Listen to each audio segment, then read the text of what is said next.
আসসালামু আলাইকুম ওয়ারাহমাতুল্লাহি ওয়াবারাকাতুহু। একবার কল্পনা করুন, আজকের রাতটাই যদি আপনার জীবনের শেষ রাত হয়।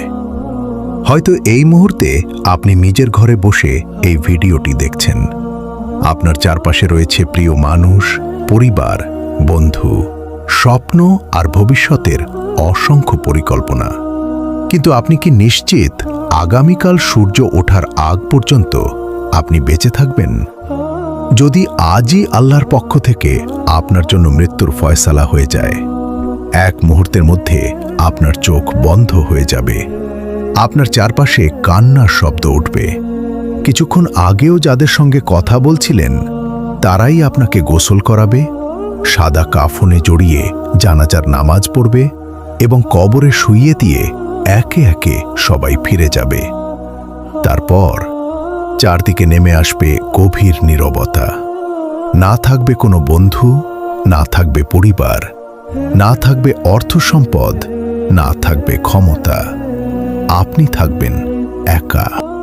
ঠিক সেই মুহূর্ত থেকেই শুরু হবে এমন এক জীবন যাকে আল্লাহ তাআলা বরজখের জীবন বলেছেন। প্রিয় দর্শক, একটি বিষয় কি কখনো ভেবে দেখেছেন? এই পৃথিবীতে এমন কোনো মানুষ নেই যে মৃত্যুকে এড়িয়ে যেতে পেরেছে। নবী, রাসূল, রাজা, সম্রাট, ধনী, গরিব, সবার জন্যই মৃত্যুর সময় নির্ধারিত। মহান আল্লাহ তাআলা ইরশাদ করেন, যখন তাদের নির্ধারিত সময় এসে যাবে তখন তারা এক মুহূর্ত পিছিয়ে দিতে পারবে না এবং এক মুহূর্ত আগেও আনতে পারবে না। সূরা আল আরাফ আয়াত নম্বর 34। অর্থাৎ মৃত্যুর নির্ধারিত সময় কখনো পরিবর্তন হয় না।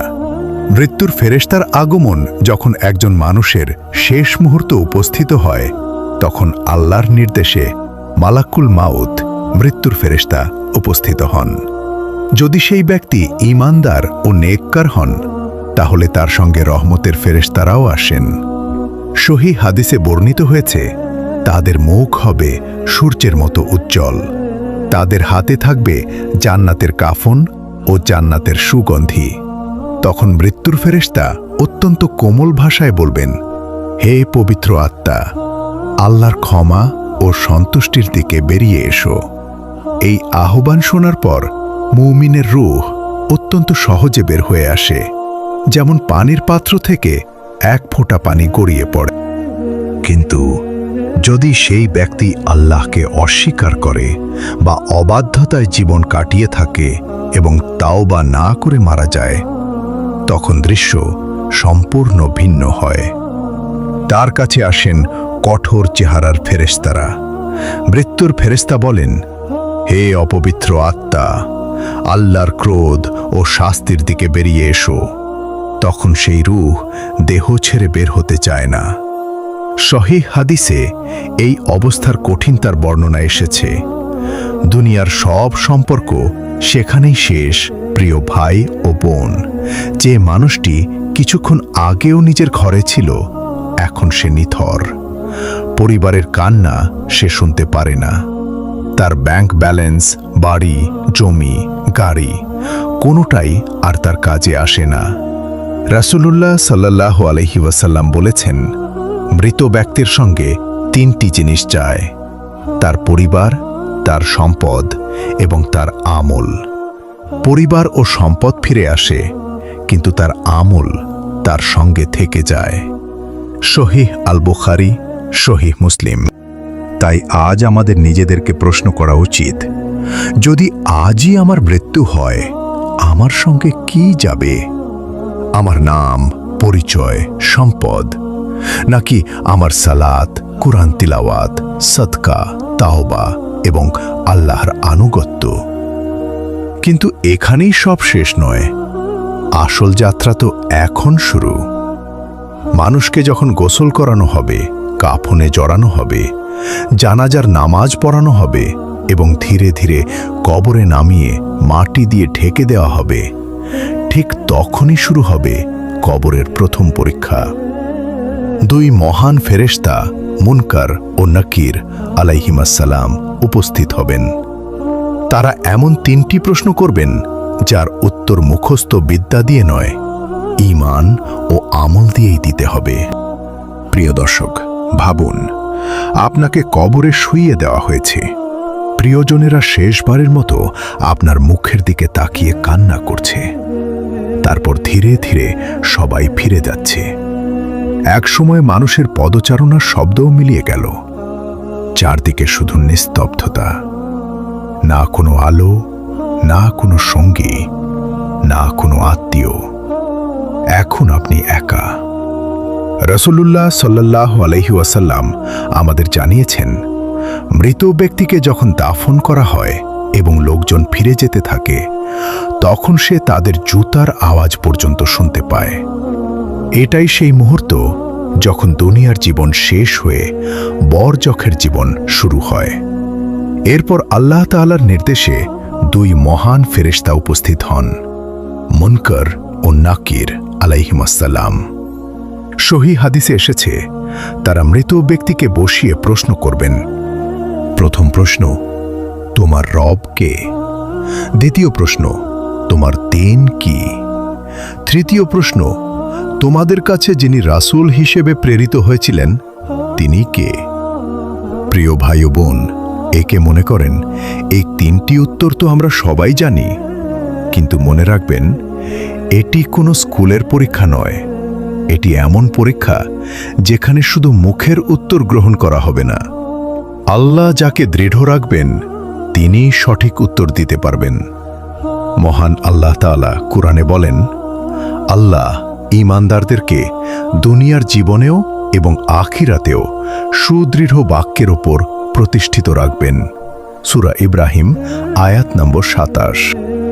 তাই একজন সত্যিকারের মুমিন উত্তর দেবে, আমার রব আল্লাহ, আমার দ্বীন ইসলাম, আমার নবী মুহাম্মদ সাল্লাল্লাহু আলাইহি ওয়াসাল্লাম। এই উত্তর সে শুধু মুখে নয়, দুনিয়ার জীবনে বিশ্বাস ও আমলের মাধ্যমে প্রমাণ করেছিল। কিন্তু যে ব্যক্তি দুনিয়ায় আল্লাহকে ভুলেছিল, দ্বীনকে অবহেলা করেছে, সত্যকে অস্বীকার করেছে অথবা ঈমান ছাড়া মৃত্যুবরণ করেছে, সে কিংকর্তব্য বিমূঢ় হয়ে যাবে। সে বলবে, হায়, আমি জানি না, আমি তো শুধু মানুষের মুখে যা শুনেছিলাম তাই বলতাম। এই উত্তর শুনেই তার জীবনের সবচেয়ে কঠিন অধ্যায় শুরু হবে। প্রিয় দর্শক, ভাবুন, আপনি তিনটি প্রশ্নের সঠিক উত্তর দিয়েছেন। আপনি বলেছেন, আমার রব আল্লাহ, আমার দ্বীন ইসলাম, আমার নিন মুসলাম নবী মুহাম্মদ সাল্লাল্লাহু আলাইহি ওয়াসাল্লাম। এরপর কি হবে? রাসূলুল্লাহ সাল্লাল্লাহু আলাইহি ওয়াসাল্লাম আমাদের সুসংবাদ দিয়েছেন। আল্লাহ তাআলার পক্ষ থেকে আকাশে ঘোষণা করা হবে, আমার বান্দা সত্য বলেছে। তারপর আল্লাহর নির্দেশে ফেরেশতারা তার জন্য জান্নাতের বিছানা বিছিয়ে দেবেন, জান্নাতের পোনাতের পোশাক পরিয়ে দেবেন এবং জান্নাতের দিকে একটি দরজা খুলে দেওয়া হবে। সেই দরজা দিয়ে জান্নাতের শীতল বাতাস ও সুগন্ধ আসতে থাকবে। এরপর তার কবর যত দূর চোখ যায় তত দূর পর্যন্ত প্রশস্ত করে দেওয়া হবে। ভাবুন তো, যে কবরকে আমরা অন্ধকার ও সংকীর্ণ মনে করি, আল্লাহ চাইলে সেই কবরই একজন ঈমানদারের জন্য জান্নাতের শান্তিময় বাগানে পরিণত হতে পারে। এরপর একজন সুন্দর চেহারার, সুন্দর পোশাক পরিহিত এবং সুগন্ধময় ব্যক্তি তার কাছে আসবেন। তিনি বলবেন, সুসংবাদ গ্রহণ করো, এটাই সেই দিনের শুরু যার প্রতিশ্রুতি তোমাকে দুনিয়ায় দেওয়া হয়েছিল। মৃত ব্যক্তি জিজ্ঞাসা করবেন, আপনি কে? আপনার চেহারা তো সুসংবাদের চেহারা। তিনি উত্তর দেবেন, আমি তোমার নেক আমল, অর্থাৎ দুনিয়ায় যে সালাত, সিয়াম, কুরআন তিলাওয়াত, সাদকা, তাওবা এবং আল্লাহর আনুগত্য মানুষ করেছিল, আল্লাহ সেই নেক আমলকে তার জন্য শান্তি ও সুসংবাদের কারণ বানিয়ে দেবেন। তখন সেই মুমিন বান্দা আনন্দে বলবে, হে আমার রব, কিয়ামত দ্রুত কায়েম করুন, যাতে আমি আমার পরিবার ও জান্নাতের নিয়ামতের কাছে ফিরে যেতে পারি। প্রিয় ভাই ও বোন, কিন্তু সব মানুষের পরিণতি এমন হবে না। যে ব্যক্তি আল্লাহকে অস্বীকার করেছে বা সত্য জেনেও তা থেকে মুখ ফিরিয়ে নিয়েছে এবং তাওবা ছাড়াই মৃত্যুবরণ করেছে, তার জন্য অপেক্ষা করছে সম্পূর্ণ ভিন্ন এক বাস্তবতা। প্রিয় দর্শক, এবার কল্পনা করুন, একজন মানুষ সারা জীবন দুনিয়ার পেছনে ছুটেছে, আল্লাহর হুকুমকে গুরুত্ব দেয়নি, নামাজ অবহেলা করেছে, হারামকে হালাল মনে করেছে, কিংবা ঈমান ছাড়াই মৃত্যুবরণ করেছে। তাকেও কবরে শুইয়ে দেওয়া হয়েছে। লোকজন চলে গেছে, চারদিকে নেমে এসেছে গভীর নীরবতা। এরপর উপস্থিত হলেন দুই ফেরেশতা, মুনকার ও নাকির আলাইহিমাসসালাম। তারা একই তিনটি প্রশ্ন করলেন, তোমার রব কে? তোমার দিন কি? তোমাদের কাছে যিনি রাসূল হিসেবে প্রেরিত হয়েছিলেন তিনি কে? কিন্তু এবার সে কোনো উত্তর দিতে পারল না। ভয়ে কাঁপতে কাঁপতে বলতে লাগলো, হায়, আমি জানি না, আমি তো শুধু মানুষের মুখে যা শুনেছিলাম তাই বলতাম। এ কথা শোনার পর আকাশ থেকে ঘোষণা আসবে, সে মিথ্যা বলেছে। এরপর তার জন্য জাহান্নামের একটি দরজা খুলে দেওয়া হবে। সেই দরজা দিয়ে জাহান্নামের উত্তাপ ও দমবন্ধ করা গরম বাতাস তার কাছে পৌঁছাতে থাকবে। তার কবর সংকুচিত হয়ে যাবে এমনভাবে যে তার পাঁজরের হাড় একে অপরের সঙ্গে মিশে যাবে। এই বর্ণনা সহিহ হাদিসে এসেছে। এরপর তার সামনে উপস্থিত হবে এক ভয়ঙ্কর চেহারার দুর্গন্ধযুক্ত একজন ব্যক্তি। মৃত ব্যক্তি জিজ্ঞাসা করবে, তুমি কে? তোমাকে দেখে তো অশুভ মনে হচ্ছে। সে উত্তর দেবে, আমি তোমার খারাপ আমল। প্রিয় ভাই ও বোন, একবার ভেবে দেখুন, দুনিয়ার জীবনে আমরা যে সব কাজ করছি সেগুলোই একদিন আমাদের সঙ্গী হবে। নেক আমল নেক সঙ্গী হয়ে আসবে, আর গুনাহ ও অবাধ্যতা ভয়ঙ্কর রূপে সামনে দাঁড়াবে। তখন সেই ব্যক্তি আফসোস করে বলবে, হে আমার রব, কিয়ামত যেন না আসে। কারণ সে বুঝে যাবে সামনে অপেক্ষা করছে আরও কঠিন হিসাব। প্রিয় দর্শক, আজ আমরা বেঁচে আছি, আজও তাওবার দরজা খোলা, আজও নামাজে ফিরে আসা যায়, আজও আল্লাহর কাছে কান্না করে ক্ষমা চাওয়া যায়। কিন্তু মৃত্যু এসে গেলে আর একটি সিজদাও করা যাবে না, আর একটি তাওবাও করা যাবে না। প্রিয় দর্শক, অনেকেই মনে করেন মানুষকে দাফন করার পর সবকিছু শেষ হয়ে যায়, কিন্তু ইসলাম আমাদের জানায় না, দাফনের মাধ্যমেই মানুষের আরেকটি নতুন জীবনের সূচনা হয়। এই জীবনের নাম বরজখ। এটি এমন একটি জগৎ যা দুনিয়া ও কিয়ামতের মাঝামাঝি। আমরা এখন তা দেখতে পাই না, কিন্তু আল্লাহ তাআলা এবং তার রাসূল সাল্লাল্লাহু আলাইহি ওয়াসাল্লাম আমাদের এই সম্পর্কে সংবাদ দিয়েছেন। একজন মুমিন যিনি কবরের পরীক্ষায় সফল হন, তার জন্য কবর শান্তির আবাস হয়ে যায়। তিনি জান্নাতের নিয়ামতের সুসংবাদ পেতে থাকেন, তার কাছে জান্নাতের সুগন্ধ পৌঁছায়। তার কবর প্রশস্ত করে দেওয়া হয়, তিনি শান্তি ও প্রশান্তির মধ্যে থাকেন যতক্ষণ না কিয়ামত প্রতিষ্ঠিত হয়। কিন্তু যে ব্যক্তি আল্লাহর অবাধ্য অবস্থায় মৃত্যুবরণ করেছে এবং তাওবা ছাড়া দুনিয়া ছেড়েছে, তার জন্য বরজখের জীবন হবে কঠিন। কবরের শাস্তি চলতে থাকবে আল্লাহর ইচ্ছানুযায়ী। সে বুঝতে পারবে দুনিয়ার অল্প কয়েক বছরের গাফিলতি তাকে কত বড় ক্ষতির মুখে দাঁড় করিয়েছে। প্রিয় ভাই ও বোন, আজ আমরা দুনিয়ার জন্য কত পরিকল্পনা করি, বাড়ি বানাই, অর্থ উপার্জন করি, ভবিষ্যতের স্বপ্ন দেখি, কিন্তু আমরা কি কখনো ভেবেছি যে কবরেই হয়তো আমাদের হাজার হাজার বছর অপেক্ষা করতে হতে পারে? সে কবরের জন্য আমরা কি প্রস্তুতি নিয়েছি? রাসূলুল্লাহ সাল্লাল্লাহু আলাইহি ওয়াসাল্লাম প্রায় আল্লাহর কাছে কবরের শাস্তি থেকে আশ্রয় চাইতেন এবং সাহাবীদেরও সেই দোয়া শিক্ষা দিতেন। এটি আমাদের শেখায় যে কবরের বিষয়টি অত্যন্ত বাস্তব এবং গুরুত্বের সঙ্গে নেওয়া উচিত। প্রিয় দর্শক, আজ যদি আল্লাহ আমাদের আরেকটি সুযোগ দিয়ে থাকেন, তাহলে সেটি অমূল্য। একটি আন্তরিক তাওবা, একটি খুশু খুজুর সালাত, একটি গোপন সাদকা, একটি সত্যিকারের কোরআন তিলাওয়াত। এসব ছোট ছোট নেক আমলই হয়তো একদিন আমাদের কবরকে জান্নাতের বাগানে পরিণত করার কারণ হবে আল্লাহর রহমতে। কিন্তু এখানেই শেষ নয়। একদিন আল্লাহ তাআলার নির্দেশে ইসরাফিল আলাইহিস সালাম সিংগায় ফুঁক দেবেন। সেদিন বড় যখের অপেক্ষার অবসান হবে। মানুষ কবর থেকে উঠে দাঁড়াবে, শুরু হবে মহা বিচার দিবস। প্রিয় দর্শক, হাজার হাজার বছর কেটে গেছে। কেউ কবরে শান্তিতে রয়েছে, কেউ আবার নিজের আমলের কারণে কঠিন অবস্থার মধ্যে রয়েছে। কিন্তু একদিন এমন একটি মুহূর্ত আসবে যেদিন এই অপেক্ষারও সমাপ্তি ঘটবে। আল্লাহ তাআলা যখন ইচ্ছা করবেন তখন তার মহান ফেরেশতা ইসরাফিল আলাইহিস সালাম সিংগায় ফুঁক দেবেন। সেই আওয়াজ এমন হবে যা আসমান ও জমিনের প্রতিটি সৃষ্টির অন্তরে পৌঁছে যাবে।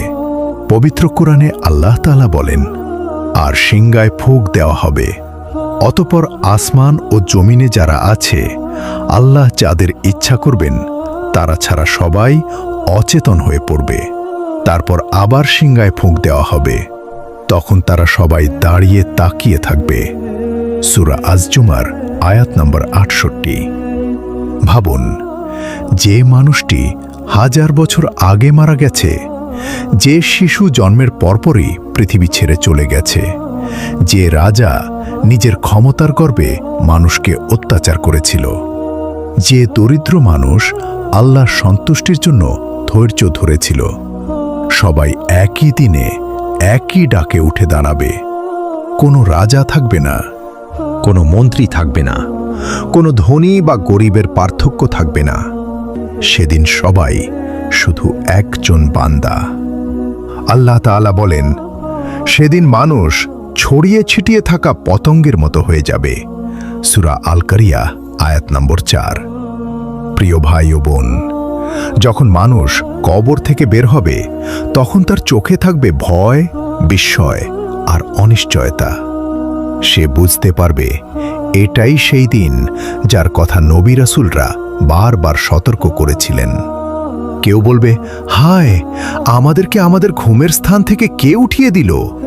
তখন উত্তর আসবে, এটাই তো সেই প্রতিশ্রুতি যা পরম করুণাময় আল্লাহ দিয়েছিলেন এবং রাসূলগণ সত্যই বলেছিলেন। এই অর্থটি সূরা ইয়াসিন আয়াত নম্বর ৫১ থেকে ৫২ এসেছে। প্রিয় দর্শক, আজ আমরা যাদের হারিয়ে কাঁদি, মা, বাবা, সন্তান, ভাই, বোন, একদিন সবাই আবার জীবিত হবে। কিন্তু সেই সাক্ষাৎ দুনিয়ার মতো হবে না। সেদিন প্রত্যেক মানুষ নিজের আমল নিয়েই সবচেয়ে বেশি চিন্তিত থাকবে। কারণ সামনে রয়েছে এমন এক বিচার যেখানে কোনো অবিচার হবে না এবং কোনো আমল ছোট বা বড় অদেখা থাকবে না। প্রিয় দর্শক, কবর থেকে সবাই উঠে এসেছে। কেউ খালি পায়ে, কেউ খালি শরীরে, কেউ ভয়ে কাঁপছে। আজ আর পৃথিবীর কোনো পরিচয় নেই। আজ কেউ রাজা নয়, কেউ ভিখারি নয়। আজ সবাই এক পরিচয় পরিচিত, আল্লাহর বান্দা। মহান আল্লাহ তাআলা বলেন, আর তারা আমার কাছে এমনভাবেই উপস্থিত হবে যেমন আমি তাদের প্রথমবার সৃষ্টি করেছিলাম। সূরা আল কাহফ আয়াত নম্বর ৪৮। প্রিয় ভাই ও বোন, সূর্য মানুষের খুব কাছে নিয়ে আসা হবে। সহিহ মুসলিমে বর্ণিত হয়েছে, মানুষের আমল অনুযায়ী ঘাম হবে। কারো ঘাম গোড়ালি পর্যন্ত পৌঁছাবে, কারো হাঁটু পর্যন্ত, কারো কোমর পর্যন্ত, কারো বুক পর্যন্ত। আর কেউ নিজের ঘামের মধ্যেই ডুবে থাকবে। সেদিনের অপেক্ষা হবে দীর্ঘ ও ভয়াবহ। মা নিজের সন্তানকে ভুলে যাবে, সন্তান নিজের বাবাকে চিন্তাও করবে না, স্বামী স্ত্রীর কথা ভাববে না। প্রত্যেকে শুধু বলবে, আজ আমার কি হবে? পবিত্র কোরআনে আল্লাহ তাআলা বলেন, সেদিন মানুষ তার ভাই থেকে, তার মা বাবা থেকে, তার স্ত্রী ও সন্তানদের থেকেও পালিয়ে বেড়াবে। কারণ সেদিন প্রত্যেক মানুষের নিজের চিন্তাই তার জন্য যথেষ্ট হবে। সূরা আবাসা আয়াত নম্বর 34 থেকে 37।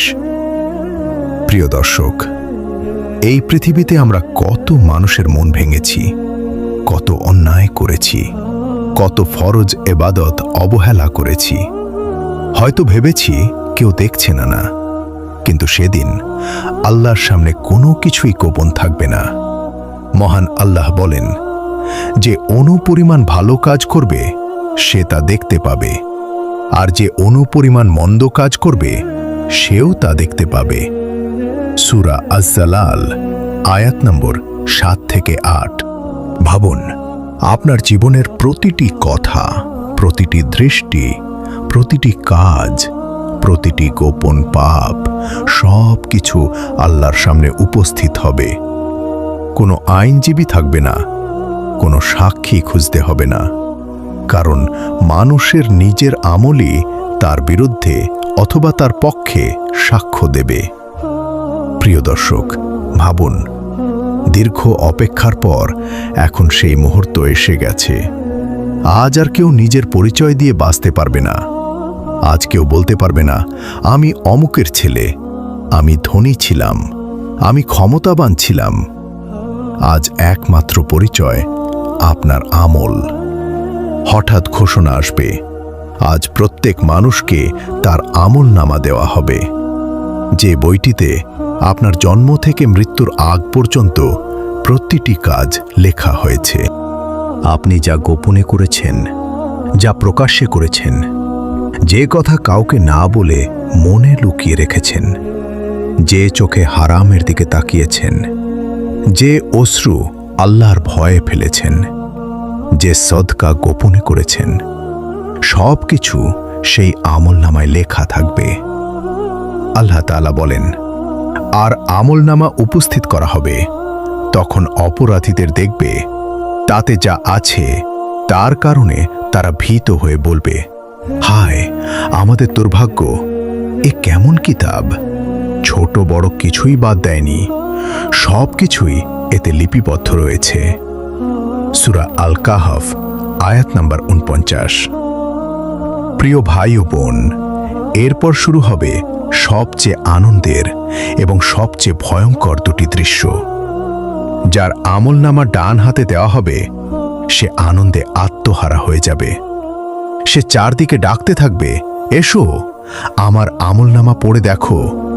আমি জানতাম একদিন আমাকে আমার রবের সামনে হিসাব দিতে হবে। এই কথা আল্লাহ তাআলা সূরা আল হাক্কা আয়াত নম্বর 19 থেকে 24 এ উল্লেখ করেছেন। এরপর আল্লাহ তাকে জান্নাতের সুসংবাদ দেবেন। কিন্তু আর একটি দল থাকবে যাদের আমলনামা বাম হাতে অথবা পেছন দিক থেকে দেওয়া হবে। তাদের মুখে তখন থাকবে শুধু আফসোস। তারা বলতে থাকবে, হায় যদি আমাকে আমার আমলনামাই না দেওয়া হতো, যদি আমি জানতেই না পারতাম আমার হিসাব কি। সূরা আল হাক্কা আয়াত নম্বর 25 থেকে 29। প্রিয় দর্শক, আজ আমরা মোবাইলের মেমোরি ভরে ফেলি হাজারো ছবি ও ভিডিও দিয়ে, কিন্তু আমরা কি কখনো ভেবেছি আমাদের প্রতিটি কাজও ফেরেশতারা লিখে রাখছেন? কোনো শব্দ, কোনো দৃষ্টি, কোনো অন্যায়, কোনো নেক কাজ কিছুই হারিয়ে যায় না। আজ যদি কেউ নাও দেখে, আল্লাহ সবই দেখেন। কিন্তু আমলনামা পাওয়ার পরও বিচার শেষ নয়। এরপর শুরু হবে মিজান, যেখানে মানুষের নেক আমল ও গুনাহ ওজন করা হবে, এবং তারপর আসবে পুলসিরাত, জাহান্নামের ওপর স্থাপিত সেই সেতু যা অতিক্রম করেই মানুষ জান্নাতের পথে যাবে। প্রিয় দর্শক, ভাবুন, আপনার হাতে আমলনামা তুলে দেওয়া হয়েছে। এখন শুরু হবে এমন একটি বিচার যেখানে একটুও অবিচার হবে না। মহান আল্লাহ তাআলা বলেন, আর কিয়ামতের দিন আমি ন্যায় বিচারের পাল্লা স্থাপন করব, অতএব কারো প্রতি সামান্যতম জুলুম করা হবে না। সূরা আল আম্বিয়া আয়াত নম্বর 47। আজ মানুষের ধন সম্পদ নয়, তার সৌন্দর্য নয়, তার খ্যাতি নয়, শুধু তার ঈমান ও নেক আমল মূল্যায়িত হবে। যার নেক আমলের পাল্লা ভারী হবে সে হবে সফল। আল্লাহ তাআলা বলেন, যার পাল্লা ভারী হবে সে সুখময় জীবনে থাকবে, আর যার পাল্লা হালকা হবে তার ঠিকানা হবে হাবিয়া। সূরা আল কারিয়া আয়াত নম্বর 6 থেকে 9। প্রিয় ভাই ও বোন, এরপর সামনে আনা হবে পুলসিরাত। রাসূলুল্লাহ সাল্লাল্লাহু আলাইহি ওয়াসাল্লাম সহিহ হাদিসে বর্ণনা করেছেন, এটি জাহান্নামের উপর স্থাপিত একটি সেতু। মানুষ তাদের ঈমান, নেক আমল এবং আল্লাহর রহমত অনুযায়ী তা অতিক্রম করবে। কেউ বিদ্যুতের গতিতে পার হবে, কেউ বাতাসের বেগে, কেউ দ্রুতগামী ঘোড়ার মতো, কেউ দৌড়ে, কেউ হাঁটতে হাঁটতে, আবার কেউ হামাগুড়ি দিয়ে পার হওয়ার চেষ্টা করবে, আর কেউ সেতুর হুকের সঙ্গে আটকে যাবে। আল্লাহ যাকে রক্ষা করবেন সে রক্ষা পাবে, আর কেউ কেউ জাহান্নামে পতিত হবে। প্রিয় দর্শক, একবার নিজের হৃদয়কে প্রশ্ন করুন, যদি আজই সেই সেতুর সামনে দাঁড়াতে হয়, আমি কি প্রস্তুত? আমার 5 ওয়াক্ত সালাত, আমার সততা, আমার হালাল উপার্জন, আমার তাওবা, এসব কি আমাকে সেই কঠিন পথ অতিক্রম করতে সাহায্য করবে, নাকি আমি দুনিয়ার মোহে আখিরাতকে ভুলে গেছি? রাসূলুল্লাহ সাল্লাল্লাহু আলাইহি ওয়াসাল্লাম আমাদের শিখিয়েছেন, বান্দার মুক্তি কেবল তার আমলের কারণে নয়, আল্লাহর রহমতের কারণেও। তাই নেক আমল করার পাশাপাশি সর্বদা আল্লাহর রহমত ও ক্ষমা প্রার্থনা করা জরুরি। প্রিয় দর্শক, অবশেষে সেই কঠিন হিসাব শেষ হয়েছে, মিজানের বিচার শেষ হয়েছে। আল্লাহর অশেষ রহমতে আপনি পুলসিরাত অতিক্রম করেছেন। আজ আর কোনো ভয় নেই, আজ আর কবরের অন্ধকার নেই, আজ আর কিয়ামতের আতঙ্ক নেই। আজ সামনে শুধু আল্লাহর প্রতিশ্রুত চিরস্থায়ী সুখ। ঠিক তখনই ফেরেশতারা এগিয়ে এসে বলবেন, তোমাদের প্রতি শান্তি বর্ষিত হোক, তোমরা পবিত্র ছিলে, অতএব চিরকাল থাকার জন্য জান্নাতে প্রবেশ করো। সূরা আজ-জুমার আয়াত নম্বর 73। ভাবুন, জান্নাতের দরজাগুলো খুলে দেওয়া হয়েছে, চারদিকে এমন সৌন্দর্য যা কোনো চোখ কখনো দেখেনি, এমন সুগন্ধ যা কোনো মানুষ পৃথিবীতে অনুভব করেনি, এমন শান্তি যেখানে আর কোনো কষ্ট নেই, আর কোনো রোগ নেই, আর কোনো বার্ধক্য নেই, আর কোনো মৃত্যু নেই। মহান আল্লাহ বলেন, তাদের জন্য সেখানে যা কিছু তাদের মন চাইবে তাই থাকবে, আর আমার কাছে রয়েছে আরও বেশি কিছু। সূরা কাফ আয়াত নম্বর 35। রাসূলুল্লাহ সাল্লাল্লাহু আলাইহি ওয়াসাল্লাম বলেছেন, জান্নাতে এমন নিয়ামত রয়েছে যা কোনো চোখ দেখেনি, কোনো কান শোনেনি এবং কোনো মানুষের অন্তর কল্পনাও করতে পারেনি। সহিহ আল বুখারী, সহিহ মুসলিম। প্রিয় ভাই ও বোন, জান্নাতের মানুষ কখনো অসুস্থ হবে না, কখনো ক্লান্ত হবে না, কখনো দুঃখ পাবে না, কখনো বিচ্ছেদ হবে না, কখনো মৃত্যু আসবে না। আল্লাহ তাআলা বলেন, সেদিন তাদের কোনো ভয় থাকবে না এবং তারা কোনো দুঃখ করবে না। সূরা ইউনুস আয়াত নম্বর 62-64। এরপর জান্নাতবাসীরা তাদের প্রাসাদ দেখবে, নিচ দিয়ে প্রবাহিত হবে নদী, সেখানে থাকবে নির্মল পানি, দুধ, মধু এবং উত্তম পানীয়ের নদী, যেমন কুরআনে বর্ণিত হয়েছে। তারা একে অপরের সঙ্গে আনন্দে সাক্ষাৎ করবে। যদি আল্লাহ চান, তারা দুনিয়ার সেই প্রিয়জনদের সঙ্গেও মিলিত হবে যারা ঈমান নিয়ে জান্নাতে প্রবেশ করেছে। কিন্তু জান্নাতের সবচেয়ে বড় নিয়ামত প্রাসাদ নয়, নদী নয়, ফল ফলাদি নয়, সবচেয়ে বড় নিয়ামত হল মহান আল্লাহ তাআলার সন্তুষ্টি। এবং সহিহ হাদিসে এসেছে, জান্নাতবাসীদের জন্য সর্বশ্রেষ্ঠ সম্মান হবে আল্লাহ তাআলার দিদার, তাকে দেখা। এর চেয়ে বড় নিয়ামত আর কিছুই হবে না। কিন্তু যারা আল্লাহকে অস্বীকার করেছিল, যারা সত্য জেনেও মুখ ফিরিয়ে নিয়েছিল এবং তাওবা ছাড়াই মৃত্যুবরণ করেছিল, তাদের পরিণতি কি হবে? প্রিয় দর্শক, একদিকে জান্নাতের দরজাগুলো খুলে গেছে, ফেরেশতারা জান্নাতবাসীদের স্বাগত জানাচ্ছেন, কিন্তু অন্যদিকে আরেকটি দল রয়েছে। তাদের মুখ মলিন, তাদের হৃদয় ভয়ে কাঁপছে। তারা বুঝে গেছে আজ আর ফিরে যাওয়ার কোনো সুযোগ নেই, আজ আর তাওবা করার সময় নেই, আজ আর একটি সিজদা দেওয়ার সুযোগ নেই। মহান আল্লাহ তাআলা বলেন, যারা কুফরি করেছে তাদেরকে দলে দলে জাহান্নামের দিকে নিয়ে যাওয়া হবে। যখন তারা সেখানে পৌঁছাবে তখন তার দরজাগুলো খুলে দেওয়া হবে। সূরা আজ-জুমার আয়াত নাম্বার ৭১। সেদিন তারা বলবে, হে আমাদের রব, আমাদেরকে আবার পৃথিবীতে ফিরিয়ে দিন, এবার আমরা নেক আমল করব। কিন্তু তখন আর কোনো উত্তর হবে না যা তাদের পৃথিবীতে ফিরিয়ে আনবে, কারণ পরীক্ষার সময় শেষ হয়ে গেছে। প্রিয় ভাই ও বোন, আজ আমরা যে দুনিয়ায় আছি এটাই আমাদের পরীক্ষার মাঠ। আজ যে নামাজ পড়ছি, যে তাওবা করছি, যে সদকা করছি, যে কুরআন তিলাওয়াত করছি, এসবই আখিরাতের জন্য আমাদের পাথে। আবার আজ যদি আমরা গাফিলতিতে জীবন কাটাই তাহলে সেই আফসোসের কোনো শেষ থাকবে না। রাসূলুল্লাহ সাল্লাল্লাহু আলাইহি ওয়াসাল্লাম বলেছেন, বুদ্ধিমান সেই ব্যক্তি যে নিজের হিসাব নিজেই নেয় এবং মৃত্যুর পরের জীবনের জন্য আমল করে। আমি আপনাকে একটি প্রশ্ন করতে চাই, যদি আজ রাতেই আপনার জীবনের শেষ রাত হয়, আপনি কি আল্লাহর সঙ্গে সাক্ষাতের জন্য প্রস্তুত? আপনার ৫ ওয়াক্ত সালাত কি ঠিক আছে?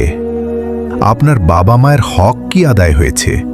আপনার উপার্জন কি হালাল? আপনি কি কারো হক নষ্ট করেছেন? যদি উত্তর না হয় তাহলে হতাশ হবেন না, কারণ আপনি এখনো বেঁচে আছেন। আর যতক্ষণ প্রাণ আছে ততক্ষণ তাওবার দরজা খোলা। আল্লাহ তাআলা বলেন, হে আমার বান্দারা, যারা নিজেদের ওপর জুলুম করেছ, তোমরা আল্লাহর রহমত থেকে নিরাশ হইও না। নিশ্চয়ই আল্লাহ সব গুনাহ ক্ষমা করেন। সূরা আজ-জুমার আয়াত নাম্বার ৫৩। প্রিয় ভাই ও বোন, মৃত্যু নিশ্চিত, কবর নিশ্চিত, কিয়ামত নিশ্চিত, হিসাব নিশ্চিত, জান্নাত সত্য, জাহান্নামও সত্য। তাই আসুন আজ থেকেই আমরা আল্লাহর দিকে ফিরে আসি। নামাজকে জীবনের প্রথম অগ্রাধিকার বানাই, কোরআনকে আঁকড়ে ধরি, রাসূলুল্লাহ সাল্লাল্লাহু আলাইহি ওয়াসাল্লামের সুন্নাহ অনুযায়ী জীবন গড়ে তুলি এবং প্রতিদিন এই দোয়া করি, হে আল্লাহ, আমাদেরকে কবরের শাস্তি থেকে রক্ষা করুন, কিয়ামতের ভয়াবহতা থেকে নিরাপদ রাখুন, আমাদের হিসাব সহজ করে দিন এবং আপনার অসীম রহমতে জান্নাতুল ফিরদাউস দান করুন। আমিন। আসসালামু আলাইকুম ওয়া রাহমাতুল্লাহি ওয়া বারাকাতুহু।